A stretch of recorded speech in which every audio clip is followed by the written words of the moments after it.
داستانمون از اینجا شروع شد که رفتیم بنزین زدیم، ماشین روشن نشد. وکیلی سگ نمیاد اینجا. ما اومدیم اینجا. خیلی مخلصی. خیلی آقایی. ایسا تو الان خوابیدی، نگاه این بابا کوهی مزرعه دار مهربون اومده برای شب هیزم جمع کرد. اینجا رسیدیم چشمه، یکم استراحت کردیم، جاتون خالی، یه قهوه درست کردیم زدیم تا ریکاوری بشیم.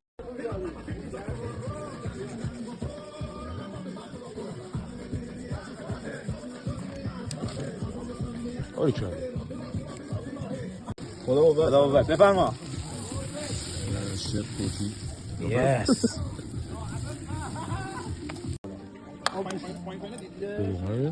توی اون شیت مونده. قرار شد دیگه. تموم شد دیگه. تموم شد دیگه. دیگه فری مری رو نهید. فریه دیگه نه.